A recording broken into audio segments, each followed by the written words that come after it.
Hey guys, what's happening? GrincherZ here, back with another video. Today I'll be doing deck tech number 6 with Vaath the Immortal. This is kind of new for me. I don't really do Magmar decks because I'm not really a strong Magmar player myself. I think there are people that are definitely better and more accustomed to making these types of decks, but I've always had an understanding of what they're supposed to do and when, and so I tried my hand this time around after Ancient Bonds at a more competitive meta deck, since the last couple deck techs have been offbeat and different and edgy, and like with Kara, Embla's Winter Wake before she was cool. Now it's time. I think it's time we did something a little more goal oriented, and that was to make a competitive deck while also keeping the spirit of the expansion in the theme.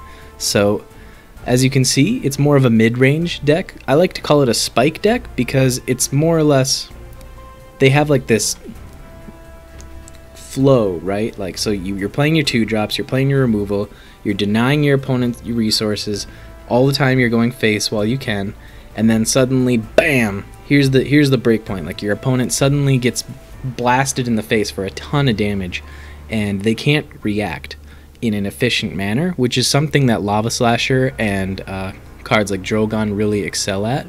So let's break the deck down and get in there.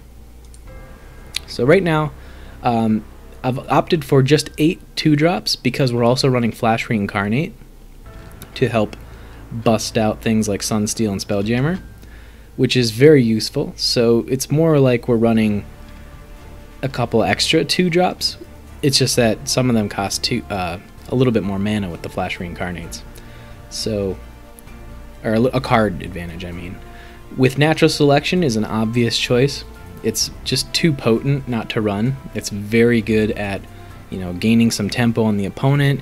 Removing large things that are by themselves on the board is always great for cheap mana costs, and it's all around just an amazing card. It's, the cause of great distress of many opponents. So I advise everyone to be running Natural Selection right now, even if there's a lot of 0 mana or 0 health walls in phase decks. It's still powerful against just about everyone else. The other thing you might notice is that we're running Golem Metallurgist and Cryptographer. Cryptographer is just an all-around great card in Vaath that lets you start stacking up your Bloodborne spell overload quite early on in the game, which makes you a threat and lets you deal with 2-drops and the like much sooner. And against Lion-R, that's very important, since if they have to do an early dispel, it's one less thing you have to worry about later. And it also deters Azurite Lions from going face, because if they can't attack twice, then their threat is kind of gone. So really powerful in Vaath. I advise almost everyone to run Cryptographer unless you're running like a Keeper Vaath list or something. We also have the Golem Metallurgist, which is almost primarily there, it's exclusively there for the Lava Slasher synergy. If I can open Golem Metallurgist and turn 2 Lava Slasher for free, basically, without having to Flash Reincarnate, I think it's a win-win. That synergy is just way too strong to not run right now. It's far more impactful than a couple of Healing Mystics or Azure Herald or something like that. And we've got Earth Spheres to make up for that difference in 2-drops. I also would prefer it over the Celebrant that you see some people running, just because Celebrant feels like a little bit too much of a gamble when I'm not really running 5-drops that can be played without being in the action. Like, if I have to step back onto a mana tile, I can't really Lava Slasher if I'm the only thing on the board, right? So sure, I accelerate it, I play it as a 4/9, but if I don't get the removal, it's kind of just playing Bright Moss Golem, and that's not what we want. We want Lava Slasher to be in there and in the mix, making things difficult for the opponent. So definitely recommend the Golem Metallurgist as well. And then I've opted for just 2 Young Silithars, mainly for consistency's sake, and also because there's just an absolute ton of Magmar on the ladder, and if you get to the opportunity to open with Young Silithar against Magmar, it kind of puts a brake on their tempo gain, because a lot of what Magmars do to take advantage of their opponents is they bait the Natural Selection or they play Flash, Sunsteel, Natural Selection, etc. Those types of openers are really successful, and if they can't use Natural Selection on young Sylvar, they might end up, you know, replacing it, or maybe going for a different line of play that we can benefit from. Either way, it's a resilient minion, and it's, you know, it lets me almost guaranteed the ability to accelerate into 4 mana turn 2 if I'm going first, and it's just an all-around solid body. So that is the breakdown of my early game package. I recommend 3 Tiger, 3 Thumping Wave in just about every Magmar deck. I mean, Starhorn or Vaath. This combo alone on 6 mana is 8 damage. That is a very, very, very generous heap of damage for its mana cost. And the flexibility of Thumping Wave and Tiger right now in this meta is, you know, it speaks to itself. Saber's Fine Tiger, very impactful, denying Circuluses and Mana Forgers and helping with Silverguard Knights if you see them. It's an all-around great card to have in your decks, and especially in Magmar when you have this spike damage available to you. Drogon, he's there just as well to help with that mid-game spike, late-game spike. So I've got a couple of him. He also has, you know, good play value with synergy with the Cryptographer. You know, the faster you get your Bloodborne spell up, or even on like 7 mana, if you don't have your Bloodborne spell, you can, you know, Cryptographer Drogon and then BBS and you're good to go. So really, really powerful card and has good synergy in our strategy. A couple of Earth Spheres. This helps with the aggro matchups that you may run into from time to time. For example, I've seen some aggro Fays and a lot of Songhai on the ladder. I've even seen some aggro Abyssians who have been taking to, like, they've been taking the strategy where they want to do out of hand damage and chip you away really across the board and stuff like that, where you can't interact with them because they don't have a board, so a lot of your removal cards are dead. So I think a bit of healing helps not only to just get by that hump of early game damage that you might be suffering, and also carry you into the late game should it last that long. I'm only running 2 Spelljammers. I'm not opposed to running more. You're welcome to experiment. I just haven't found the need for more. I often find that I rarely even play Spelljammer if I have another option, which may be a play error, but sometimes I feel like I can close the game out by 7 mana, just given certain circumstances, so I'd often opt for something like Sunsteel Defender instead. But there have been games where I run really low on cards, and Spelljammer may have been the correct line of play at some point, and having a third one might add to that consistency. I'm not convinced right now, but you're more than welcome to, you know, tool around with the numbers and see what draw is correct for you. So I like Spelljammer with Flash Reincarnate over Sworn Sister Lakion because you get a 3/3 instead of a 2/2 if you have to make that kind of play. And it also draws cards from your deck, which is a little bit more reliable, and you might even get more value out of it than a Sworn Sister Lakion over time. So Spelljammer, pretty good, and you're going to be playing lots of cards, so why not? Sunsteel Defender, best 2-drop in Magmar, enough said there. Boulder Breacher is kind of like the flavor card that I've got in here. There aren't a whole lot of them. You know, there's a few Ancient Bonds with Lava Slasher, but Boulder Breacher is the other flavor card. It has really made like an impact, I think, in terms of how trading goes. And in one of the replays, I actually get to play the card. It's not too commonplace that it gets played. Like, I will say this, it's probably like 1 in 3 games that it gets played for its effect, just because there is a sparsity to the amount of golems that you have in the deck, so there's a small decreased chance of having it go off. So if you find that that's not a consistent enough impact for you, you are certainly more than welcome to replace it. I recommend experimenting with Greater Fortitude at that point, because that has a lot of synergy with our flash plays like Flash Macanter, Greater Fortitude. You also have things like Tiger, Greater Fortitude, and just 2-drop Greater Fortitude is impactful as well. So I would definitely not, you know, turn down the opportunity to experiment. I wanted to keep the deck more thematic and in line, and I found it to be successful regardless of, you know, the consistency of the card itself. So That said, a Lava Slasher, extremely powerful 5-drop. I'd anticipate this card getting nerfed by like 2 HP at some point, maybe something like that, just because it feels a little too strong. But since we're going for the meta deck, it feels really good in that case. So use it while it's hot, man. It's super powerful. It's got great synergy with Flash and Golem Metallurgist. It comes out just before Mechanter as a threat. It has to be dealt with. It's really hard to deal with for a lot of factions, like, efficiently, so it gets a lot of value like every game. Definitely recommended as a staple in almost every Magmar deck. Plasma Storm, you know the drill. People are playing swarmy Vitruvian decks. They're playing Lilith decks that are swarmy. Fae sometimes plays like Prismatic Illusionist, all that kind of stuff. Plasma Storm says, no nonsense, none of that. Don't let things get out of hand. I'm keeping you in check. I'm the meta police, and that's exactly what it's there for. I recommend 2 of.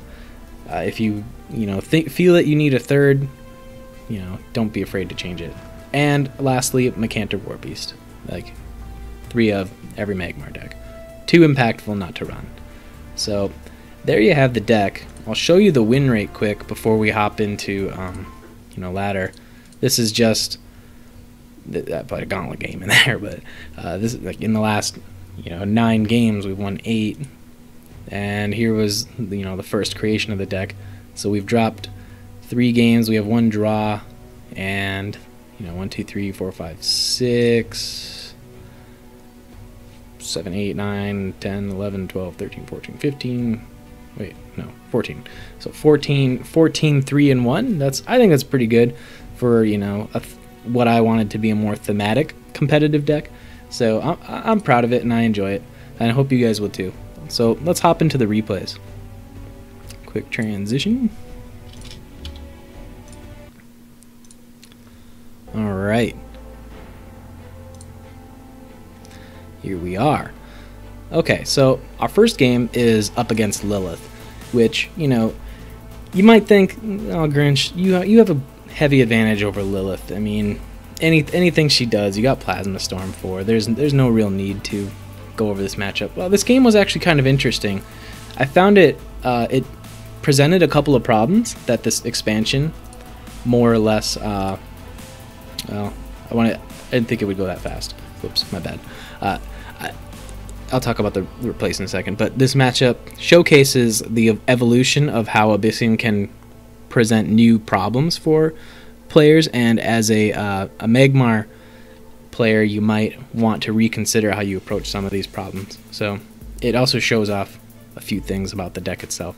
So replacing Spelljammer, because from the look of my hand, I really want to get value out of the Golem Metallurgist plus Lava Slasher play, and Lilith is likely to combo lots of things like Darkfire Sacrifice and stuff like that and empty her hand early on, or if she has to use like Demonic Lure, then Minion kind of thing.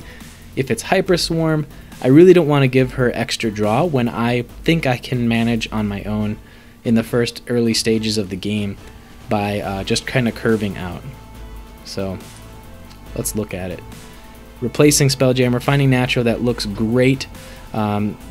Aside from things like Gloom Chaser, this could be our opening play, whereas Golem Metallurgist plus Natural Selection actually opens with Celebrant, something that is a little spooky because it represents a 4-mana acceleration even with our Natural Selection denial. But we're going to take it anyways and hope for the best in this situation. Now, Golem Metallurgist, like I said, this isn't a Kujata, it's a 2/3, so they need to have a card right now in order to deal with it. Otherwise, it's going to get the value that I want it to get out of Lava Slasher next turn. And this is very common. It happens, quite frequently where you'll get the turn 2 Lava Slasher, just because. Playing a Duelyst sort of makes me feel like it could be a Resurrection deck with, Keeper and stuff like that. So it's going to be kind of difficult to gauge which threats are worth thumping waving if we have the opportunity to. And it's also important to think about things like nether summoning. So, easy lava slasher target. We figure that with Plasma Storm, we're likely to get value, or rather, be able to remove the Tombstone and deal with what other threats they present this follow-up turn. So, it's going to be, pretty good looking forward. However, this kind of threw me for a curveball. Uses his Bloodborne spell, gets a couple of Wraithlings, and this is the Darkfire Sacrifice I talked about. Suddenly, things are looking spooky, and I'm extremely scared for my life right now, because out comes a Klaxon. And this is kind of where that Nether Summoning deck or Keeper deck kind of comes back, He punches the Lava Slasher. I wasn't sure what that meant. I think he just planned on tanking that damage, which, is okay. Replacing a Sunsteel Defender. Now, I was debating hard on what I could do here, and in hindsight, I think I should have just played Boulder Breacher up here, out of the reach of the Klaxon. The reason is that if he has Nether Summoning, he's unlikely to be able to use this mana tile anyways. At best, he, uses the mana tile, Nether Summonings, and plays Sphere of Darkness. And then it punches the punches the Lava Slasher with the Wraithling and Sphere of Darkness underneath it, gets rid of it. That could be his thought process. However, I should have recognized that in order to use the mana tile, he would have to move the Klaxon onto it, which meant that I would not be provoked this next turn, which is great. You don't want to get provoked. So I should have recognized that the play value behind taking the mana tile had diminished severely, because the unit that would take it is also the threat that's holding me in place and saving him from a lot of damage. So instead, though, I put this Boulder Breacher on the mana tile to deny said play, and much to my dismay, it was the incorrect play, because while I do get value out of this Breacher, I didn't even need the mana tile to Bloodborne spell this turn, because it was a 4 mana cost thanks to the reduction of Golem Metallurgist. But he has another curveball for me. This feels great, right? Like, I figured the Klaxon was going to trade into the Boulder Breacher or something of that nature, or go face, but in hindsight, like I said, this played right into a nasty Nether Summoning. So I should have just put it up here and sort of kept it out of the reach and forced him to, deal with two different fronts. My general over here while the minion was behind him.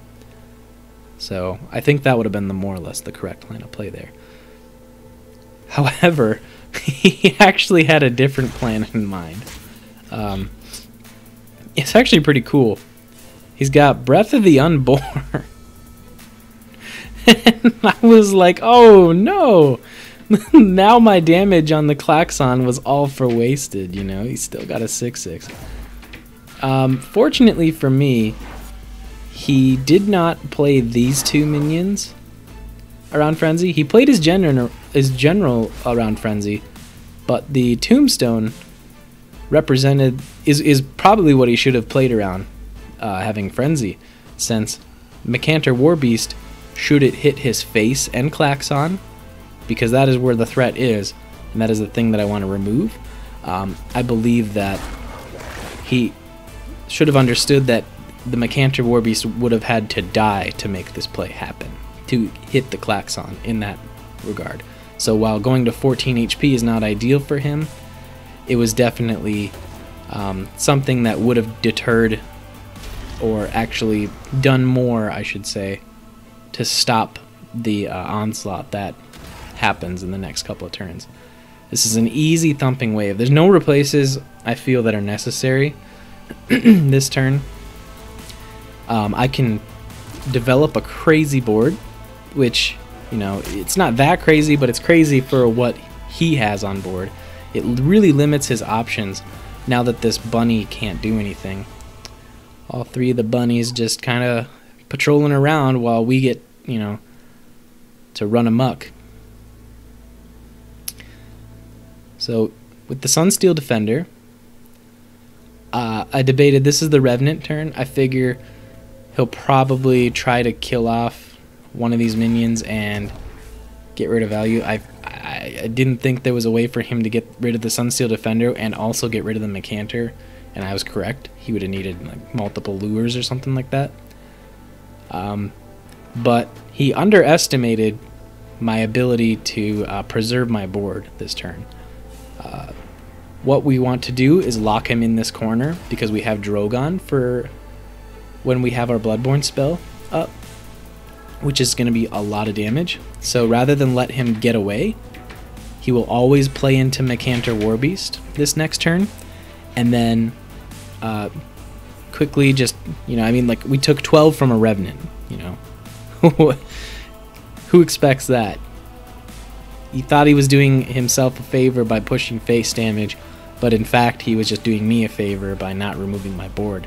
And now his options are completely constricted. He cannot do anything this turn without suffering severe punishment, which, if he had Punish in Lilith, this would be a good time for it. He needs multiple cards just to survive this next turn. Instead, he goes for the YOLO play, which is clever.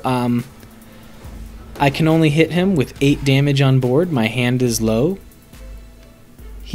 If he had not hit me, I would not actually have lethal this turn. So there's something to consider here. But this is an easy Drogon for 10 damage. I liked his usage of the tile space to limit my options, however, it just wasn't enough. So, well played to the opponent, and victory for us.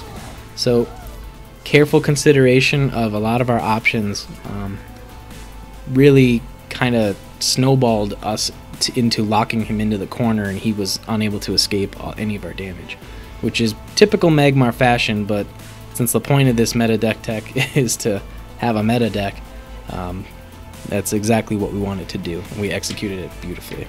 So, quick transition here as we run into our next game.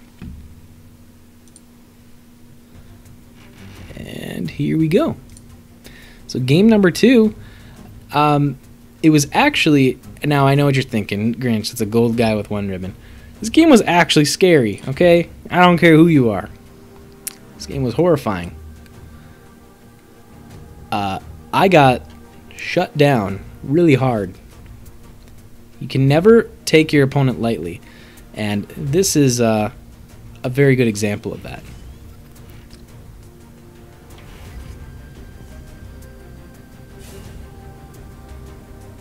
So, right away you see Crystal Cloaker, and immediately, light bulb, it's like, so it's not Arcanist, right? It's not Arcanist. That's good, My problem with this board and what it brings is that I cannot play double 2-drop and play around Mana Death Grip, which of course is what is in my mind, the meta right now. However, what happens in this next turn completely shocks me. I was not anticipating face Fae. not a matchup I'd really, mentally readied myself for. So it might have done me better to play double 2-drop, and I could have gotten that cue that it wasn't a normal control Fae with Mana Death Grip and stuff, and I think that's actually clever by the opponent to not be playing a normal Fae deck in some regards, just because I think a lot of people have teched heavily for it, and it makes the deck a little harder to pull off, especially against Magmar. However, this Frostfire, this is now the most horrifying thing I've ever seen. It is a 7/6, and I have no natural selection. I have no Thumping Wave. I have to think, how do I deal with this and take the minimal amount of damage? Well, I have a couple of options. I'll go over that.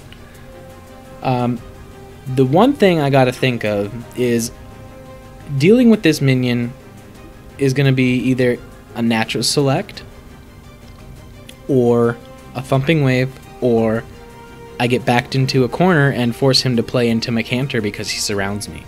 Now, recognizing that it's face Fae, I know he wants to get close to me.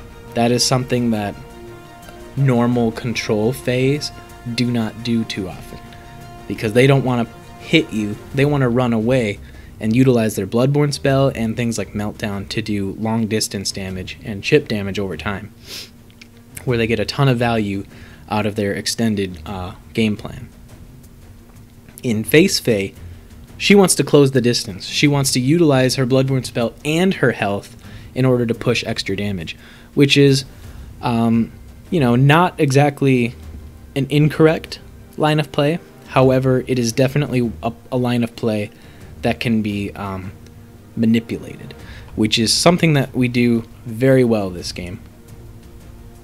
Positional manipulation by Magmar is one of the, I think they're one of the best factions in the game for positional manipulation.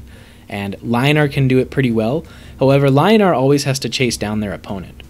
Magmar has the benefit of things like Plasma Storm, where they can run away in the early game against this type of situation and potentially wipe the threats that the opponent is playing, while Lionar has to kind of utilize only Holy Immolation or maybe a YOLO Decimate that you've teched in. But you're not guaranteed value out of that, and if you have no minions, you can't really do anything. They don't have the rush minions that Magmar do, so, or the ability to ramp it out. So in this situation, I'm trying my best to manipulate my opponent so that he closes the gap while also not really putting a ton of pressure on myself, and I'm trying my best not to take a ton of damage. And as you'll see on this turn, we actually float our entire turn. I didn't want to play the Lycaon because it might ruin my natural select now that I have it, because we were very happy to draw that after playing the Drogon. The Drogon was removal bait, but it was also, oh, this is my backline damage dealer. I might be able to get a big smash in. If I'd also had Drogon BBS, I might have even thought about hitting the Crystal Cloaker. But this situation, I see the Flash Macanter, and I see natural selection. I'm almost guaranteed to be able to clear this Crystal Cloaker with minimal damage. So we want to just step away this turn, and it's almost assured that he wants to hit me. So recognizing this, I force my opponent to play into Macanter or do nothing. That is kind of what it is, and he would actually have a huge advantage on us if he were to do nothing, right? If he just backed off, put this here, and maybe played another threat, because I would still have to deal with this Crystal Cloaker at some stage. But I think he's trying to get value out of it as fast as possible, because otherwise if I thumping wave it or find an answer in that line, it's going to be much harder for him now that he's invested 2 cards, and he doesn't want to get 2 for 1 to buy a natural. You can tell because this turn he actually approaches me slightly, a little cautiously with the Blood Tear. You can tell that the wheels are turning a bit. He's like, well, I don't want this to get naturaled, so I'm going to move the Blood Tear tentatively close. And he actually plays around Macanter Warbeast very well here to some regard. I think if he really wanted to play around it, he should have never moved this Blood Tear at all.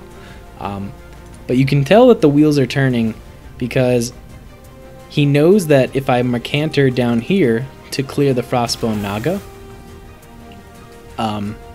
it means that I cannot finish off the Crystal Cloaker, and it also means that the Blood Tear Alchemist would prevent natural selection. However, since he moved it closer, in this case, our combo finally comes forth, and this is, textbook Magmar style of play. I've got Macanters, I've got naturals. We just bait the opponent into this inefficient positioning. It worked out splendidly. I think, anyways. So, flash it out, trade it off, hit the 3/3, and we natural select the Crystal Cloaker just like we planned to from the get-go.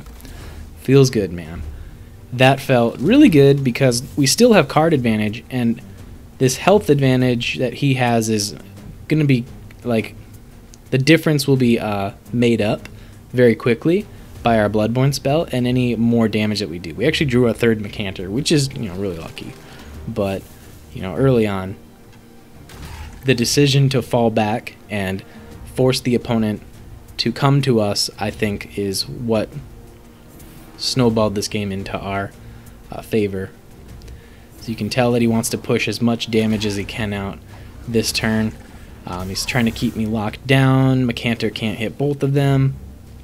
He's running out of steam because Face Fey is very, feast or famine. You either get all of your things on the board and connect with all the damage, or you sort of get wrecked.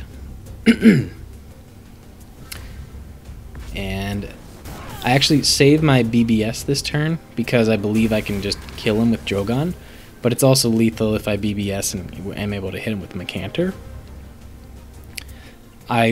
He has 2 cards, so he also doesn't have his Warbird, so he can't Hearth Sister Warbird. It's likely that he punches that, and sure enough, he does. He's dead to the Macanter, but I'd feel bad playing the third Macanter. But so I just finish him off with the Drogon, textbook style. And that, I think, was a very good example of, like, utilizing the future plays, like looking ahead, and forcing your opponent to play the game at your speed, which I think we did rather well that game. And I think a lot of people can do that too with this type of deck. So there you have it, guys. I hope you enjoy this meta deck tech with mid-range Vaath, and I hope you guys have some success on the ladder with it, just like I have.